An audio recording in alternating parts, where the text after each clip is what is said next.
the author of How to Go from Employee to Entrepreneur, and the host of your weekly business show, Bebe Means Business, the show where we discuss everything you ever wanted to know about business, but you were afraid to ask. How do I start my business? How do I raise the finance? How do I grow my business? Where am I going to find my customers? Join me every Tuesday at 1:30 p.m. on Star Radio UK to get all the information and tips that you need to become a successful entrepreneur and become financially free. Remember, don't let life dictate to you. Rather, put your signature on life. Get ready for this. Good afternoon, ladies and gentlemen, and welcome once again to the Bebe Means Business Show. As always, I'm your host, Bebe Clement, and I'm raring to go with another program. First of all, I want to thank everybody who tuned in last week to our episode of Monetizing Your Network, and the repeat shows for that and for every other show that we have had in the past. You can find them on YouTube, on the Bebe Means Business Show YouTube channel. All the past episodes are on there. Okay, so I also want to thank you for all your feedback and everything in relation to the show. Thank you very, very much. I want to thank also your commitment to the program, because we have been on an upward trajectory in relation to the numbers or the figures of the people that watch the program or listening to the program. And a couple of weeks ago, we celebrated 11,000 listeners. 11,000 listeners. So I really want to say thank you so much for your commitment to the show and to the brand. Keep listening, keep telling other people. Thank you for all the feedback that comes back. Thank you for voting the show that you like the best. It really helps us carve the program to suit you best and to get all the information and help that you need. Now, I know this is a show with a global listenership, but no matter where you are in the world, things are beginning to look increasingly dire from an economic point of view. I mean, there's no escaping that. There's no fine-tuning that. That is the reality. We in the UK, in particular, where I am based, are being daily bombarded with warnings of coming doom and gloom. And I want to take a few minutes to see where we are in the UK, not to scare you, honestly, not to scare you, but to prepare you. It's important that you are prepared for what is coming in the very near future, so that you can get your house in order and not play games with your financial future. Not play games. Okay. So regular listeners will know that part of the mission of this program is also to improve our financial literacy, and part of that is understanding the lingo or the language surrounding money. The lingo of the language surrounding money. Okay, we have a couple of guests online today, so we're going to come to them in a minute. But can I just ask the guests to mute themselves, because there's some interference coming in. Thank you. Okay. So yes, so I want to just show you a bit of the language of the financial circumstances in which we are in, so that when you hear this language, you know what this means, and it doesn't go over your head, because it has an impact for your life and for my life. So for those of you who have never heard this term before, and I know a lot of you have, we are in the time of what economists have coined a phrase called VUCA. And VUCA mainly stands for volatility, uncertainty, complexity, and ambiguity. I'm going to say that again. There's a term coined by economists called VUCA, and it stands for volatility, uncertainty, complexity, and ambiguity.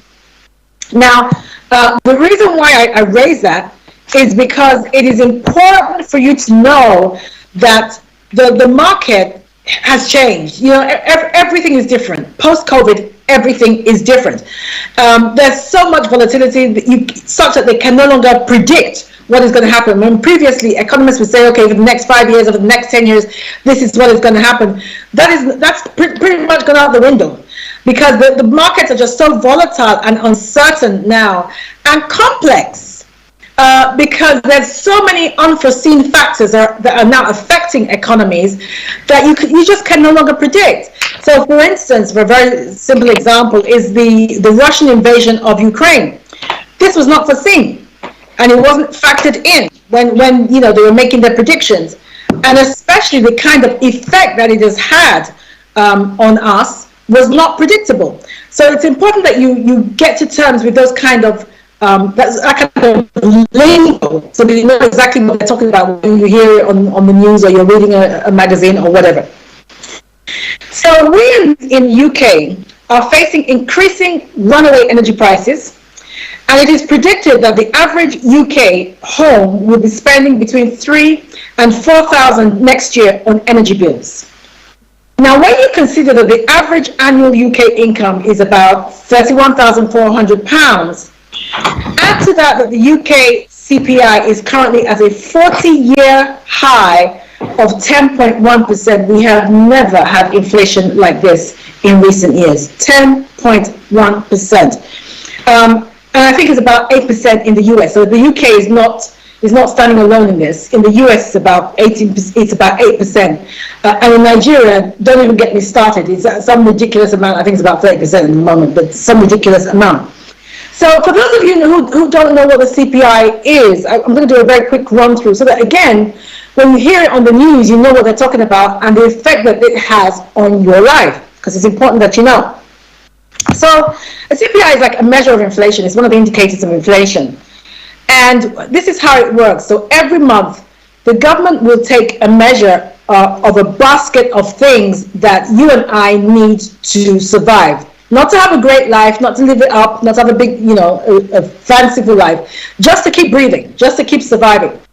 So for instance, they might say, Bebe lives in a one-bedroom flat in South London, and she pays £800 for that flat. So they write down cost of flat in South London, cost of one-bedroom flat in South London, £800. And then they say when Bebe wakes up in the morning, she goes downstairs and she gets herself with butter and jam. So they will write down the cost of a loaf of bread. They write down the cost of jam. They write down the cost of butter. So you kind of get the idea. It's just a basket full of basic things that you and I need to survive. And then they look at how much it costs to live during that period. So the way it works, like the figures for September, when they release them, are actually from August last year to August this year. So it gives you an overview of how much it costs to live. Okay, and then they release the figures. So now, why is that important for you? I need to explain that. It's really important. What that means in real terms, so let's say you're an employee and you're a salary earner. What that means in real terms is if for instance, your salary was 30,000 and you haven't had a salary increase, which most people have not had. You haven't had a salary increase. And they say the CPI is 10%. What they're saying is it costs 10% more today to live than it did this time last year. So let's say it costs £1 to buy a loaf of bread last year. That same loaf of bread will probably cost about £1.10 today. Now, again, what is the significance of that for you? It means that your salary that is static and you've not had any salary increase, and so this is your salary. Let's say this is your salary, and then the CPI is up here, 10%. You are already in a deficit, and you haven't even made a purchase. You haven't done anything. You are already in a deficit. So for those of you who are wondering, I don't understand it. I get my salary on the 1st, and by the 5th, it's all gone, and I can't even point to what I've bought.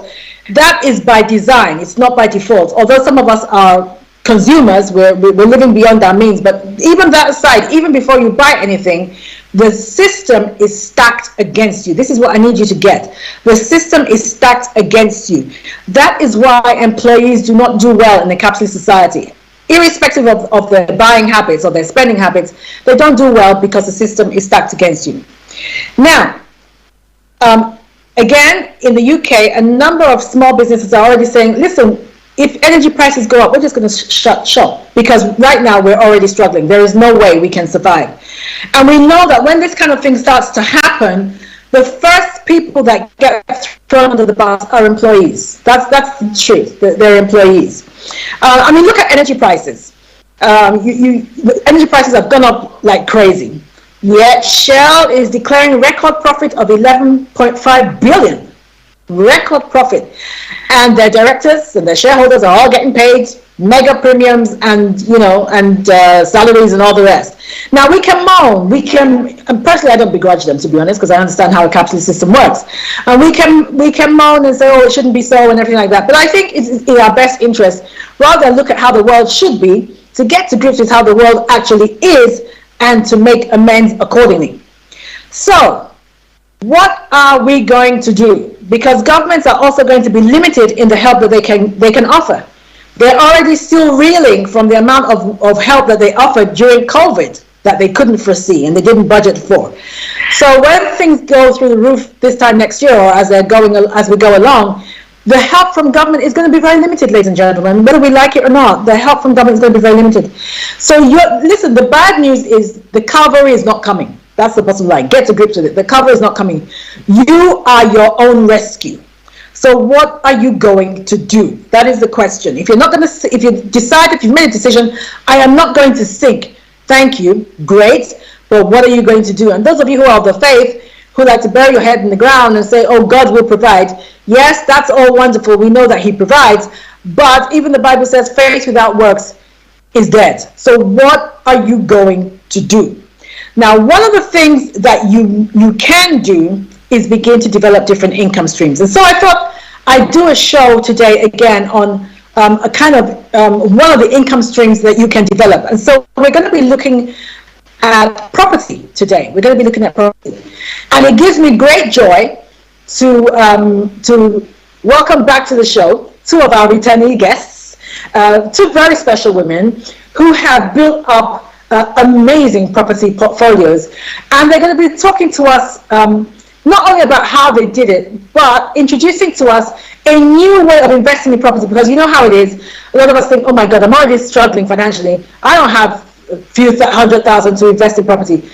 Hold your horses. There's good news coming. They're going to show us that you don't have to break the bank to invest in property now. There are lots of ways in which you can do it. There's one in particular called fractional investment that they're going to speak about, and that's going to help you. So, without further ado, I'm going to welcome back Bimbola, Osagie, and Sandra, Nicol. Ladies, you are welcome back to the show. Hi, thank you. Hi. Thank you for having us. Good morning, good afternoon. Okay. Good afternoon. All right, so what I'd like you to do, for those of our listeners who haven't met you, do a quick intro. So Bimbola, can you go first? Give us a quick background as to how you got into property and where you're at now.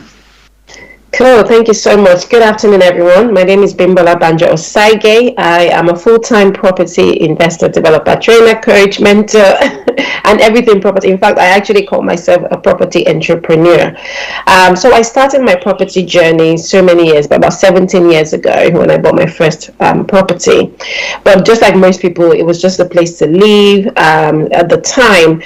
But then over time, I started to get financially educated and started to look more into how to create wealth, and properties seemed for me as the top of that chain of how to create wealth. So I started in property alongside my full-time job. So it was something I did on the side, and every little money I had, I would invest. My husband and I would invest in the property.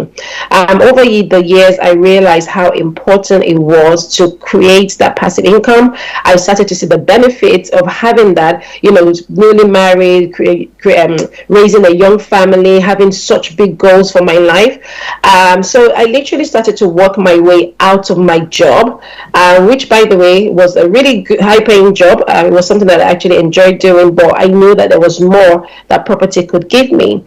4 years ago, I eventually left the rat race, which I'm really excited about, and I've been doing property full-time. So over the last 4 years, I do this full-time, and not only am I now investing in property, I'm actually actively getting people within our community to see the benefits of creating wealth through properties, encouraging people to own a piece of the land. And I think for me, it's if you work so hard in a country, you pay taxes, you contribute to the well-being and the welfare of that country, you should own a piece of that land.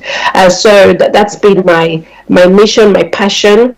And, like Baby said, you don't have to have loads and loads and loads of money to get into property. There's so many ways to get into property with just a little bit of money. So today, that's one of the things I'll be looking to discuss. I consider myself the JV queen, joint venture queen, and I'll share a little bit more about that as we go along. But yeah, that's me. Really, I'm so happy to be here to share. Thank you so much, Bebe. And what is the state of your, if you don't mind sharing, what is this, would you say is the state of your property portfolio at the moment? What are you looking at?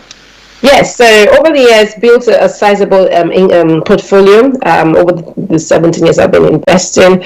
And I would say currently we're looking at about 7 million in terms of portfolio size. And that's a mixture of family-led, HMO commercial conversion, the JVs that I mentioned. So it's a whole range of different things within the property space. Okay, so I think it would be fair to say you done good, girl. Okay, Sandra, Rams, and Nicol, welcome back to the show. Could you just share a little bit about your journey in regards to property? Oh, hello. Thanks, Phoebe. Thanks for having me on. And hello, everybody. Well, property, I got started in property when I got made redundant for my first job, and got a lump sum, and I suddenly thought, oh, it'd be great to buy property. So obviously went off shopping, and I remember coming across a house, a 3-bed house, or a tiny studio flat in Marble Arch.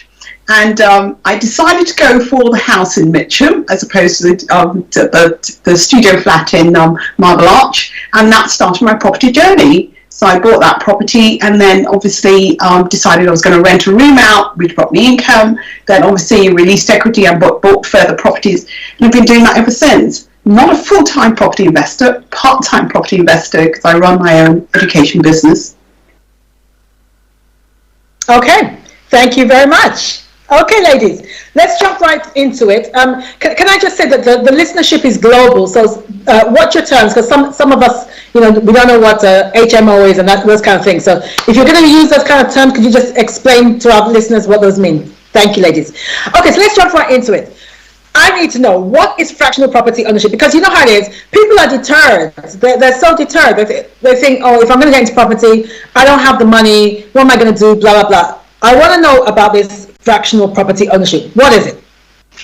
Okay, well, fractional property ownership is quite a simple concept. It's one where you co-own a property with other people. Now, we think about it, a lot of people are barred from, the whole challenge of getting onto the property market, and they think, I haven't got 50,000, I haven't got 100,000. And really what this allows you to do is get into the property market by co-owning a property, owning a fraction of that property with other people.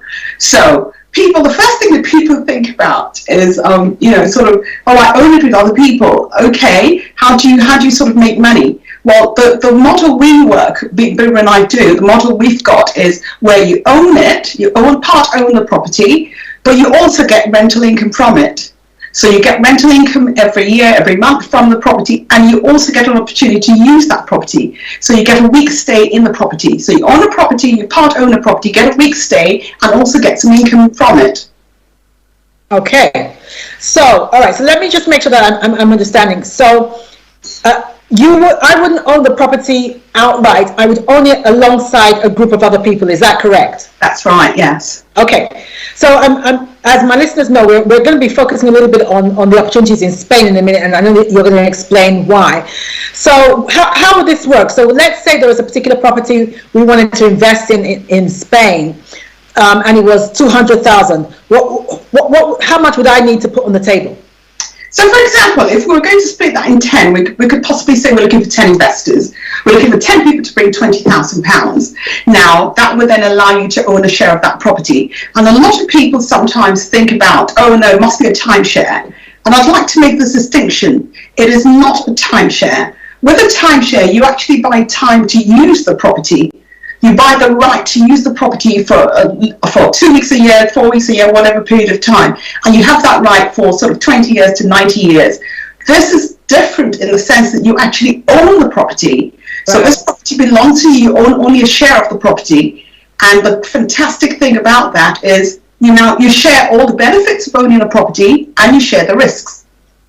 Okay, so okay, again, let me just make sure that I'm understanding this. So let's say I and 9 of my friends put together 20K each. We could buy a property, Yeah. we'd all own a share of it, That's right. and then the property would be let out, That's right. and we would receive a portion of the rent. And then, for how long does this last? So do we agree beforehand how long this is going to last? Is it like 5 years, 10 years? How long does it last?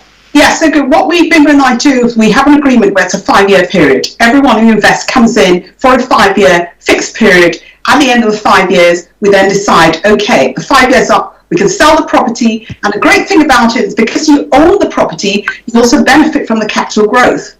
So if we buy the property at 200,000 and when we sell it, it's 300,000, everybody walks away with a tenth of their share. So you benefit from the capital growth, which you don't with timeshares, because you're just buying the right to use from a timeshare owner to use the property. You may also have heard of ownerships where you sort of own a hotel room, for example. You've got the Marriott that do that. You've got a hotel room and you buy a hotel room, or you own a hotel room and you let it out and you get some income. This is one step better, much better, in the sense that you own the whole home, be a 2-bedroom flat, for example, or 3-bed flat, whatever property it is, and you also own the equity on that property. You get the advantage of the equity in 5 years' time on that property. All right, for those that don't know, what is equity? Well, equity is basically the amount you've built up over time, the profit, the benefit. So if you buy a property today at 200,000 and you sell it in a year's time, or in a year's time it's worth 300,000, you've built up equity of 100,000. So there's a difference between the cost of the property and what the potential value is at a time in the future. Okay, all right. Okay, so the main difference between this and timeshare is, one, timeshare you don't even actually own anything. You're just buying literally the time to spend there. But here, there's not only capital gains, That's right. but also rental gains as well, because you get money from the amount of rent that you get. You get that as well. Yes. Okay, all right. And I would assume that, Bimbola, if you could answer this, am I correct in understanding that model has got to mitigate some kind of risk for you? What are your thoughts on that? Yes, so just in order for me to answer that question, I want to just go back to why we think fractional ownership is actually a good idea, because I think it's good to go back to the basics, right?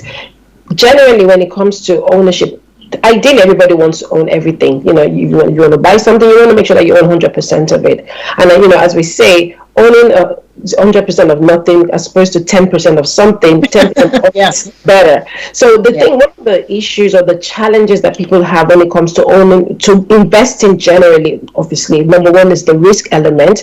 We're hearing in the news, we're hearing in the media every day about how things are going up, going down, it's going to crash, it's not going to crash. So of course, it's put a bit of fear in someone that's starting or someone that is very precious about where to put their money as to actually going into it. When you go into fractional ownership, or the idea of it is that you are sharing the risk with other people. You are also sharing the profits with other people. You're actually putting resources together. How many times are people being held back because they don't have enough money to go into any good investment? And most of the if you're sitting down waiting to gather funds, what tends to happen is the goalpost moves. If today you need 50K, next week you're going to need 55K. So by the time you're ready for 50K, the goalpost has moved. So why don't you just get into it now? It's also a way to stop you procrastinating, procrastinating from actually taking the step. It's the power of leveraging with other people. If you're investing anything with somebody else, you're investing because either they have the money, they have the time, the resources, the knowledge. So this thing is a whole shift of mindset, and that's why we're so passionate about telling people about this. We're just regular or experienced investors who like to share what we know with other people. So when you go into this, when you're investing with other people, you're sharing the risk, you're sharing the profit, you're able to take action today, you're putting resources together, you're leveraging the power of leverage. You are also in a position to own something that on a good day you probably wouldn't be able to own. The other day we had this talk about this whole concept, and someone came back and said, do you know what, I never actually thought I could even get as close to thinking about owning a home in Spain. And this is what this sort of thing gets you, because you're sitting now not really necessarily thinking about this amazing opportunity, but actually you can get into this amazing opportunity if you're willing to do it with other people. So yeah, fractional ownership, joint venture, which is another way, another term for it, shared ownership, it's the way forward. It's an absolute must. I actually say it's the way forward. We have other races or other communities that do this on a day-to-day basis, and they're good for it. The Jewish community, the Asian community, they bring and pull their resources together, and they do so much, with the time and within their community. And I think it's time that we all emulate the good thing that comes out of such strategy of owning a property. I couldn't have said it better. And for those of you who listen to this program regularly, the whole issue of collaboration, I know is something that is kind of foreign to our community. I don't understand why. But guys, if we are going to make any progress, collaboration is the way forward in whatever sphere. It is the way forward. And particularly in property, where you've heard that, what is stopping you from owning something, that hurdle is now it's now crossable. You can now jump that hurdle. And I love what you said about what is the point of owning 100% of nothing when you can own 10% of something that is tangible and makes sense, and I can pass down to my children. Most importantly, I can pass down to my children. And again, for those of you who listen to this program a lot, I tend to think generationally. You've got to think generationally when it comes to wealth creation. It's not just about you living in a nicer house or buying a better car. It's about, what are my children's children going to eat? What are they going to eat? I really want my children to say, thank God for grandma. That's my grandchildren. That's what I want them to say, thank God for grandma. So mind shift. We really have to have a mind shift, that we have to work together. There's no getting around it. We have to work together. And not everybody is a thief. Not everybody's going to run off with your money. So get past that as well. I'm not trying to say there's no risk involved. I'm not saying that at all. But not everybody is a thief. Some people have integrity, and I'd like to think that the people that I work with have integrity. Okay, I'm going to take a quick break here, and then we're going to come back because, as you know, we have a global listenership. And we're talking about Spain, and I need to let my people know whether you can be sitting in Ghana and take advantage of this, and you can be sitting in Nigeria and take advantage of this, or is this just for people in Europe? So we're going to come back and have you answer that question, but we're going to take a quick break. For those of you who are regular listeners, you know that this is a live show, and so if you have any views or any questions that you want to ask Sandra or Bimbola, listen, guys, don't keep quiet. This is the time to do it. If you are joining us from Facebook, just put something in the chat. We'll get it during the break, and they will answer all your questions. Our Twitter handle is @StarRadioUK. That's @StarRadioUK. Or you can text or WhatsApp us on 07539 661 That number again, 07539 661 Indeed, email us at info@StarRadioUK, and we will have a look at your questions, and we will discuss them when we come back. Don't go away. Hi everyone, it's your girl Bebe Clement, the author of How to Go From Employee to Entrepreneur, and the host of your weekly business show, Bebe Means Business, the show where we discuss everything you ever wanted to know about business but you were afraid to ask. How do I start my business? How do I raise the finance? How do I grow my business? Where am I going to find my customers? Join me every Tuesday at 1:30 p.m. on Star Radio UK to get all the information and tips that you need to become a successful entrepreneur and become financially free. Remember, don't let life dictate to you. Rather, put your signature on life. Get ready for this. Welcome back, ladies and gentlemen. For those of you who are just joining us, you are welcome once again to the Bebe Means Business Show, and I'm your host, Bebe Clement. And today, I have an all-female cast. Sisters are doing it for themselves. So I've got two guests on the show, Sandra Nicol and Bimbola Osagie, and they are property investors, property entrepreneurs, as Bimbola likes to be called, and they've made a success of it, and they're just showing us how we too can have a slice of the cake. Ladies and gentlemen, listen, it is no longer out of your reach, not out of your realm of imagination to own property. And we're focusing today on fractional property investment, and we're looking at Spain. So, ladies, as I said just before we ended, we have a global listenership. I need to know, and my listeners need to know, can we be in Nigeria or Ghana and take advantage of this, or do you have to be in the West? You can be anywhere. You can be anywhere in the world to take advantage of this. The concept that we're looking at, the investment opportunity that we're considering at this stage is actually a cash purchase. So it doesn't really matter. We're not getting a mortgage. There's no restrictions to accessing finance and so on and so forth. So you could literally be anywhere in the world and you can invest in this. Very doable, very plausible. The whole structure is we set up a limited company and every investor becomes a shareholder. So I don't see any restriction to be a shareholder in any country, just like you would, anyone in the world can buy an Amazon share. It's a similar concept. I like that. I'm glad you said that you can be a shareholder of any company in the world, doesn't matter where you are. So again, a lot of things that are limiting us, ladies, is purely mindset issues. Oh, I'm going to be owner of a property that I've never seen.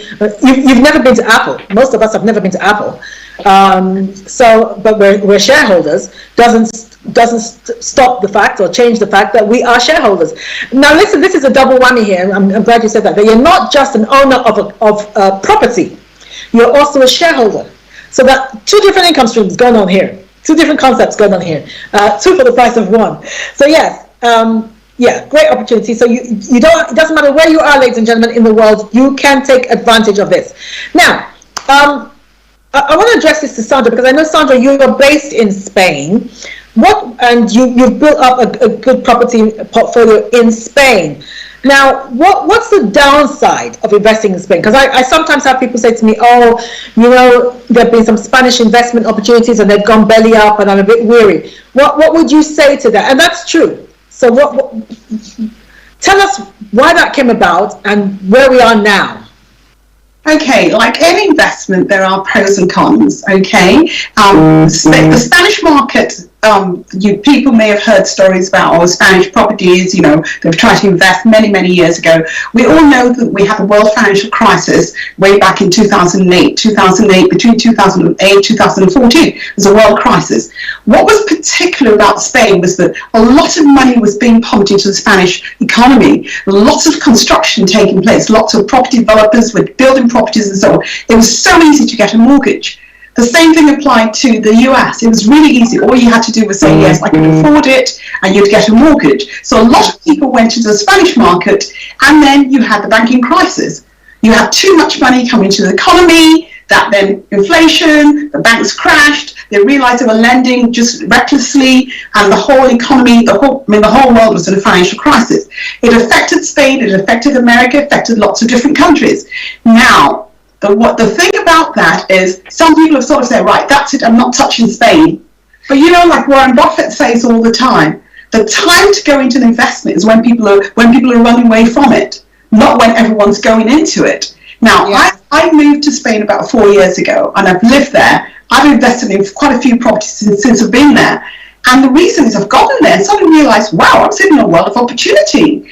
There are lots of opportunities there. The entry capital cost to get into the property market in Spain is a lot lower than the UK. So in a short period of time, I've acquired a portfolio there and suddenly thought, why aren't other people doing this? So our interest, and Bebe and I decided to collaborate on this venture because I sort of thought, there must be other people that would like to get in the market. I'd like to see people that look like me investing like I'm investing in that country. So with any property investment, be it in the UK, be it in Spain, if you buy at a high price and you sell low, you lose money. It's no different in Spain. But what's fantastic about Spain is that you've got very good rental yields. We all know that Spain, I mean, you think about the top 100 companies in the world, 70 of them do have a branch in Spain. Spain's known for its logistics, its infrastructure, it's extremely popular. We all know that the Brits love Spain. People go to Spain to retire. We've got over 1 million plus Brits in Spain. It's extremely attractive because of the weather. We're all like the sunshine. It's got about 3,000 hours of sunshine every year. The cost of living is much lower. When I look at my bills, when I look at how much it costs me to actually be in Spain, it's a lot lower than if I live in the UK. Everything's a lot cheaper. So that attracts a lot of people, attracts tourists from Belgium, from the rest of Europe, Russians, you name it, they all come to Spain. And one of the area we're looking at, the area Bimbola and I are looking at investing is Murcia. Murcia, the Spanish actually pronounce it Murcia, but the Brits will say Murcia. Murcia's actually got the highest rental yield in Spain, the highest rental yield. So why not invest? Why not indeed, is the question. Why not indeed? I was having a conversation with someone the other day, and she made a very valid point, actually, and this is mainly for the black community in the UK. She was saying that a lot of us are getting on a bit, and we're thinking about retirement. And unfortunately, because of a lot of the uncertainties back in Africa, prior to what we previously planned, a lot of us are not going to be able to go back to Africa. But like you also said about the weather, but we miss the weather. So Spain is actually quite a good alternative because, if you're based in the UK or in other parts of Europe, it's not that far to get to. So you can still see the children, you can still see the grandchildren, that kind of thing. They can still come and visit you, as opposed to if you're back in Africa. And there's nothing wrong with going back to Africa. I'm not trying to mess up anybody's economy, but I'm just saying that a lot less people are considering going back than they were maybe 10, 15 years ago. But this is an alternative. This is a good alternative, especially if you have like health issues like arthritis and things, rheumatism, that kind of thing, that require a warm climate. Then yes, I think this is a good alternative. Now that's Spain. So I think one of the things for me is that you've done it. So you've made some of the mistakes that if I was doing it alone, I would potentially make. So you've made some of those mistakes. You've ironed out the kinks, so to speak, in the process. And so that gives me that would give me a bit more confidence that you know what you're doing. You're not just, gathering people. You know what you're doing, and you've been there, you've done that. Another thing I want to say that's slightly aside from this is, and I say this for the benefit of our listeners, is again, the matter of collaboration. The matter of collaboration. Now, these are two entrepreneurs, two property investment entrepreneurs who are totally independent of each other, but looked at what they do and thought, we are stronger together, we are more powerful together, we can provide more opportunities for our people if we work together.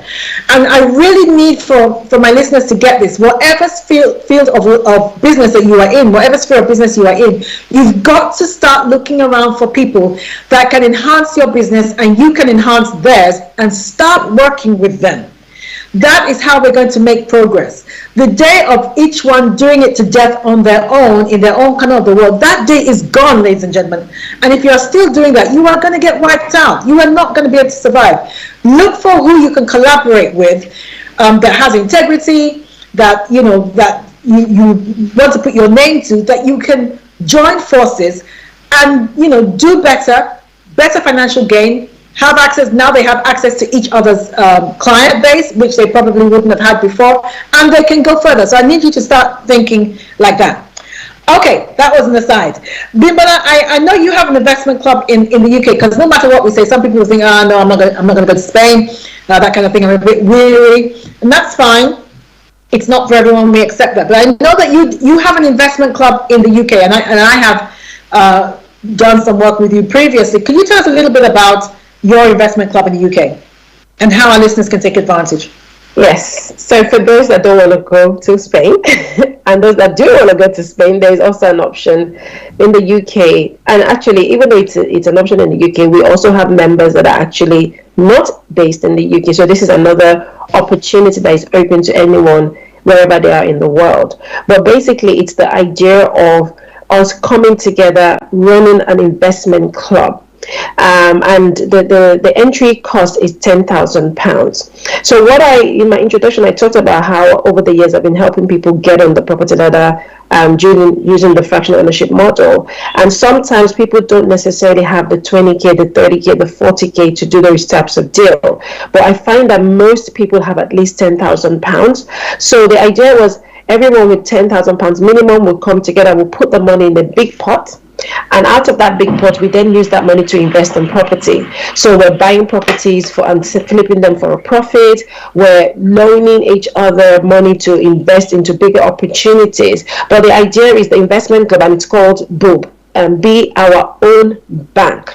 And it's very important, and I want to repeat that, it is be our own bank. We are literally taking matters into our own hands. Last year, or was it 2 years ago, there was this whole movement about Black Lives Matter. And Black lives do matter, but do you realize that Black lives matter because Black money matters too? So we need to start to think and build up the Black economy. So the whole idea of be our own bank is that as Black people, we come together, 10,000 from this person, 10,000 from that person. Before you know, we've built ourselves 500,000, 650, 750, a million. Then we have a big pot of money. We can invest in opportunities that on a good day we probably wouldn't be able to. We can actually loan money to other investors within our community to build their own portfolio. We can, buy and sell. We can literally do anything that we couldn't do as a community. So that's what the investment club is. We're actually going into our third year now. So we've started really well, and it's been going quite well. And the idea is that you bring in your £10,000 minimum, invest it for a year. So it's a 12 months, it's a rolling 12 months. So you can actually choose to just do it for the 12 months and then come out. But basically within that 12-month period, we buy, sell, do whatever we need to do to make money legitimately, legally, do our accounting at the end of the year, pay our corporation tax liability, and then the profit is then split amongst the members based on how much you've contributed. And if somebody wants to leave in the first year, they're happy to. If they want to carry on into the next year, then the cycle begins as well. Another thing that we're very big on as well is actually helping the people within the community, especially the first-time buyers, to get on the property ladder. So it's one thing to be investing in properties, another thing to make sure that every single member of the club owns their own home, because that is so important. The biggest challenge, I say to the group, your challenge can no longer be funds. You can never tell me if you're part of this investment club that you don't have money to invest or you don't have money to buy your own property. We have the money. Let's do something about it. So yeah, we invite as many people to join the club. We're opening up again beginning of September. So we invite as many people to come and join the club. £10,000. We will have a seminar and post this to go through the numbers, go through the pros and cons, the structure, and the timeline. But the idea really is come in, £10,000, and let's build wealth. Let's make our money work hard for you. The last thing to say is the way that I want us to think about is if you had £10,000 right now, the only thing that you could possibly buy is a car. Like the only major stuff you can buy is a car or furniture. But those things are depreciating assets. They don't appreciate. They're never going to give you any money in return. If you put the £10,000 in your savings account, oh gosh, you don't even want to do that. With the interest rate rising, you're going to lose money. So why don't you bring your £10,000 and let it work as hard as it can work for you, so that you can then begin to do other and better things. And it's also an opportunity to network as well. It's a group of like-minded people who are going somewhere that have a financial goal, and let's work together to make something out for ourselves and definitely for the generations after us. Wow. Amazing. On behalf of our community, I actually want to say thank you, because sadly, there's not a lot of people who are thinking that way. We tend to be quite insular, but it really gladdens me to see that you are thinking about how many people can I take with me, if you know what I mean. How many people can I take with me? This is really, really important, and I want to thank you on behalf of our community for giving us that kind of opportunity. Again, just like you said, all these other things that are depreciating value. I was reading somewhere a couple of years ago that if you buy a new car and you drive it to the end of the street and you turn around and you try and sell it back to the person that sold it to you, he will offer you 25% less than what you just paid for it. That is the rate of depreciation. It is that rapid. So why would you do that when you can invest that money in something that is going to yield a financial result for you?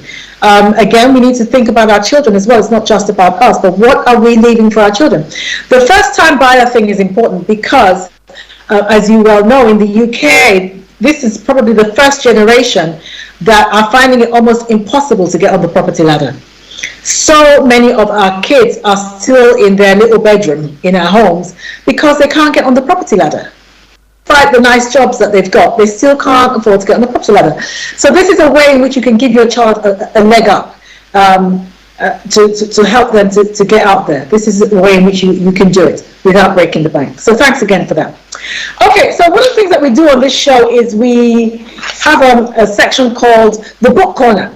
And what I do in the Book Corner is I review a book and then I just make some comments about what I've read in that book. So because we're talking about property, I'm actually going to be reading from my book, How to Go from Employee to Entrepreneur, because there's actually a chapter on property in that book. And for those of you who have not seen this book, can I encourage you to either go to my website, bbclement.com, and get the book. It's $12.99. There has never been a time, ladies and gentlemen, where this book is needed more. Never been a time than now, because of everything that's going on around us. So I'm going to read some of the sections in this book, and what I'd like you to do, ladies, is to comment. Just jump in wherever you have a comment that you want to make in relation to some of the things that I say. Is that okay? Are we good for that? Yeah, that's fine. Okay, ladies. Okay. So I see on page 25 under the section of property ownership, in order to show how important ownership is in a capitalist society, let's have a look at a concept that we can all relate to, property ownership. We know that different levels of ownership afford us different levels of rights and power and indeed opportunity. One of the best ways in which to own property is to own a freehold with a mortgage on it. Now, could somebody explain to us what is a freehold? So a freehold is you being able to own the property and the land on which the property sits on. So that's the freehold. You have a freehold of the entire thing, the property and the land. And the opposite of that is the leasehold, which means you own the building, but you don't actually own the land. You're leasing the land for the duration of the time that your building is on it. But of course, there are ways in which you can continue to renew that lease so that you don't get to a point where the freeholder says, I want my land, but take your property off my land. Yes, so you're either a freeholder or a leaseholder. Leaseholder is specific to flats and apartments, whereas maisonettes, for those in the UK, and freehold are typically houses. I hope that's clear.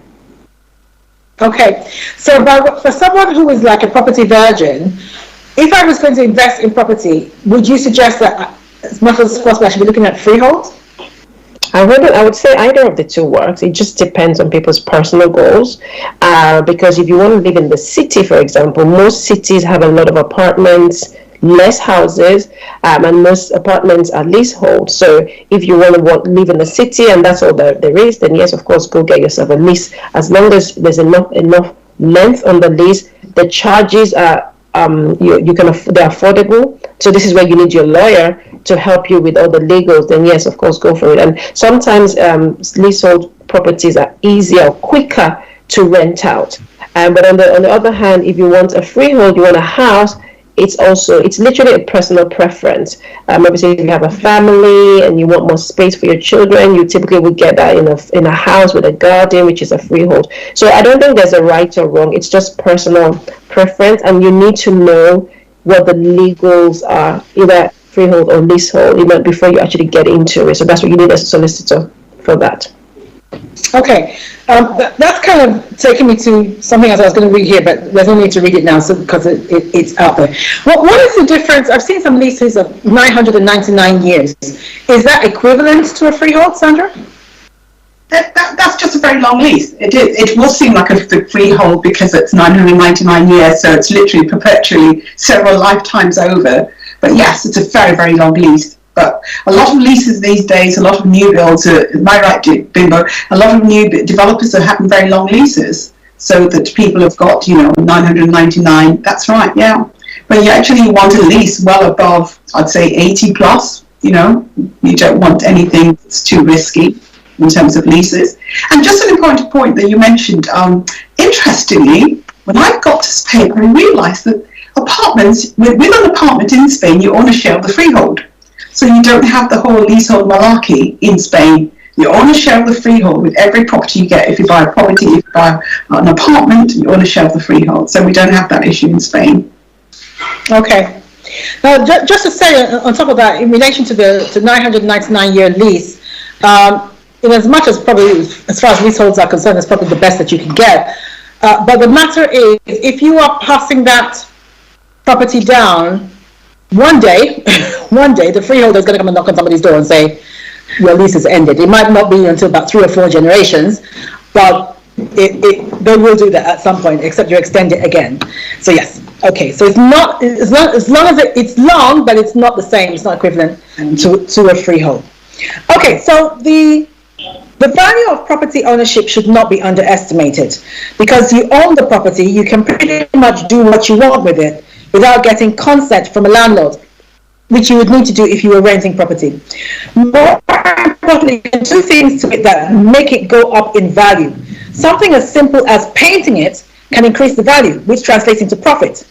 And if you keep up your payments, it can also greatly increase your credit rating. Right, now Bimbola, could you tell us what is the importance, first of all, what is credit rating?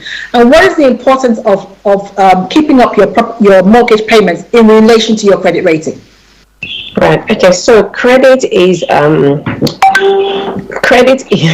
I'm laughing because this is a topic that I feel like it's not really understood by a lot of people. Hence, why sometimes we don't, because we don't know the importance of credit. We're not too good at it within the community. But basically, in certain societies, especially the Western societies, where credit is such a big deal, and your credit rating or your credit is basically your track record with financial institutions on how well you are good with paying back anything. So it could be as little as a phone bill, it could be as big as a mortgage, but your credit is so important. So everybody kind of starts on the very nil to low credit, but then it's everybody's job or responsibility to build that credibility, and it's only built by you taking on credit and showing that you can pay back. So whether it's a phone bill, a gas bill, an electricity bill, your mortgage, it's you paying back your creditor at the time that you're supposed to pay and at the amounts that you're supposed to pay. When you pay back in time and the right amount,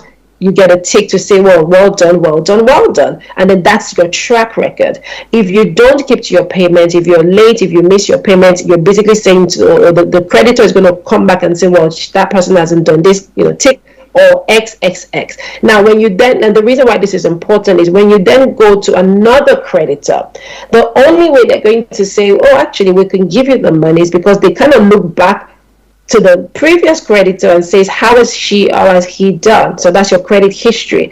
You can't go to the bank and say, I'm good for it, or my father is so and so, or I have a great job, or this is my good income. It doesn't work that way. Yes, that's all well and good, but the only true way that anyone would know, any financial institution would know, is when they go back to your track record to see. So a lot of the time people don't actually realize it, because most of us have come from a cash-based society where we pay everything cash, and then we've also come from a society where even when we owe, it's not a big deal. I owe you, I'll pay you back. But in the Western world, it is such a big deal. Now, your credit rating can literally up your game or basically get you in a position where you can get much money. In fact, it's interesting because the more you owe, the more they want to give you, which is the crazy thing. The more you're owing, of course, you're paying back and you're showing a good track record. The more other banks, other institutions want to think you're good for it, and they want to give you more money. So when you're thinking about investing, or you're thinking about investing generally, you want to be credit worthy, because there might be times where you have a fantastic deal or fantastic opportunity. You may not have the money in your account on that day, but if you are credit worthy, you can get funds, invest, make your money, and and off you go. If I break it down just so that people can see how this works. If I build my credit up to a certain extent and I'm able to get a loan from my bank at, let's just say, 2%. So not even 0%. I can get a 2% loan because I've shown that I'm good with money, I can pay back, and so on and so on. And the bank is willing to give me £20,000 at 2%. And then an opportunity comes. Sandra is telling me about this fantastic opportunity in Spain that will give me a return of 10%.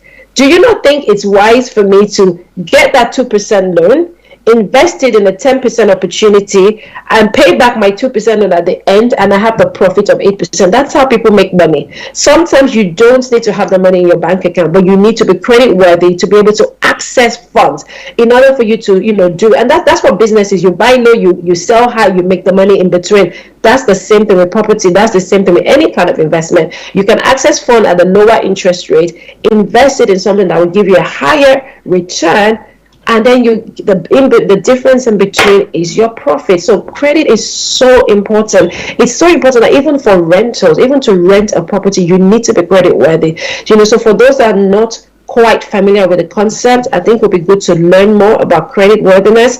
And if you already understand the concept, please pay your bills on time. And if you're not able to pay, or there's an issue with a company, because also that does happen to people genuinely, where you might get a bill from your energy provider that you're disputing, but then that could drag on to the point where you can say, well, you know what, I'm not going to pay you, do your worst. You don't ever want to have that attitude when it comes to your credit. You have to speak to your creditor, speak to the company to say, look, how do we resolve this issue so that my credit can be intact? Wow. Thank you so much for that explanation. I think it's really important for us as a people to understand that when we're making purchases in general, we are leaving a financial footprint. Our financial practices are leaving a financial footprint. So that in a lot of cases, if we're not careful or we're not disciplined in the way we handle money, will work against us.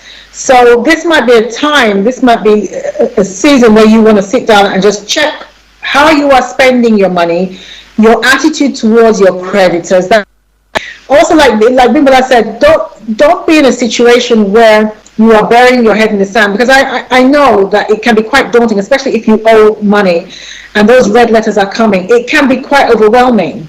But what you don't want to do is to ignore them or throw them in the bin.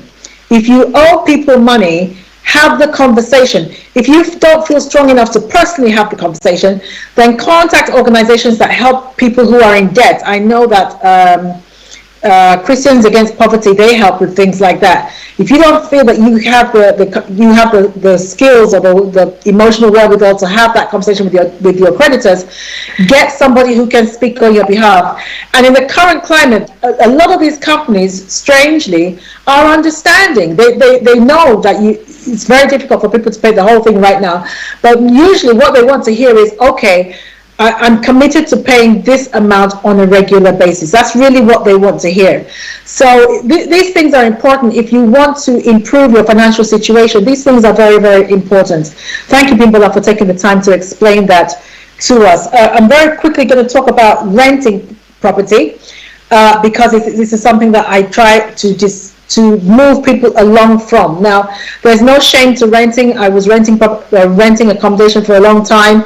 Thank God I was able to move away from that. But what I want to emphasize today is, do not think that renting property should be your final destination as regards property investment.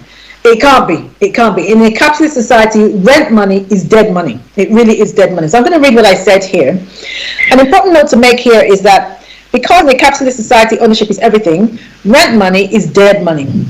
Rent money affords you very few rights, and those that you have are not transferable. For instance, you cannot leave a rented flat to your children, which is why the fact that a whole generation of young people are finding it practically impossible to get on the property ladder should be a source of panic to them, and indeed to us, because that means that one of the best ways they can have a financial stake in society, or a slice of the financial cake, is increasingly no longer open to them. Just think about it. If a tenant and a homeowner who has kept up the mortgage payments in a timely fashion for a number of years, thus demonstrating good financial management, both apply to their local bank for a loan to set up a business, who do you think they're going to give it to? It's a no-brainer. Ownership is everything. Just before we close, could we have a last word? If I was a 25-year-old new graduate, what would be your advice? And I'm sitting in my mom's basement. What would be your advice as regards getting on the property ladder? Either of you can go.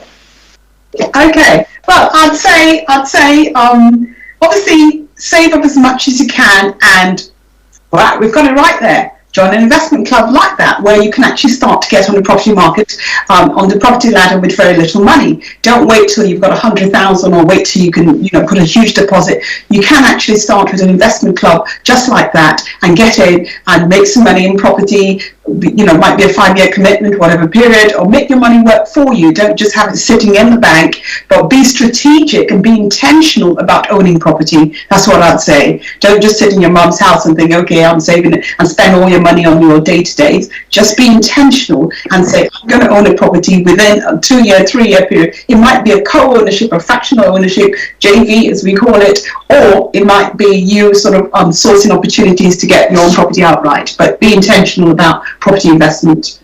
Definite must. Okay, thank you. Because, ladies and gentlemen, if you want to build wealth, this is one of the best ways in which to do it. And the sooner you start, the better. I think one of the advantages of being an investment club is that aside from the potential profit, is that you actually begin to understand the property market, which is very important. The knowledge that you pick up is invaluable. And as Bimbola said, being around other people who are purpose-driven and who are going somewhere will do amazing things for your desires to do well in life. Being around purpose-driven people, it affects you. Like they say, a rising tide lifts all boats. It's very, very true. Okay, ladies, where can we get hold of you? If you want to know more information about this whole fractional investment and particularly the ones that you guys are working on, is there any information or do you have any workshops or whatever coming up? Yes, we have a seminar. We have a seminar which we'll be doing next week, Sunday, at 6 o'clock on Zoom. That will share the opportunity regarding Spain, where you could get close to a 10% return on your investment. That's one that we'll be doing. We also will give our telephone numbers so that anyone who's interested can contact us or contact the show and get more details about the seminar. Okay. I think. Yes, sorry. Yes, and also the investment club presentation would also be in 2 weeks' time, again on Sunday. So anyone interested can also contact. Okay, I think we have your details. I think my producer is going to show them at the end. If that's correct, I think your details are going to flash across the screen at the end. So we're about to close the show. I cannot thank you, ladies, enough for coming on the show. It's been very, very enlightening. I've definitely learned a lot. I'm sure our listeners have too. And we look forward to having you on the show again and wish you every success with the projects that you're working on. Keep that money rolling in. Don't forget your sister when you hit that money. Don't forget me. And thank you for what you're doing for the community. We appreciate it, and we look forward to see you guys again. All the best. Thank you so much. Thank you. Ladies and gentlemen, thank you. Go on, sorry, I think Bimbola was going to say something. I just said thank you so much for having us. It's been really good. Thank you. Okay. Cool. All right. Ladies and gentlemen, thank you once again for tuning in. I'll be here again this time next week. I'm your girl, Bebe Clement. And as I always say, don't let life dictate to you. Rather, put your signature on life. Bye-bye.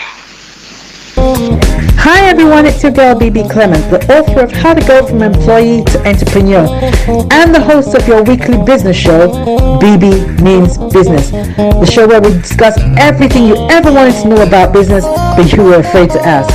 How do I start my business? How do I raise the finance? How do I grow my business? Where am I going to find my customers?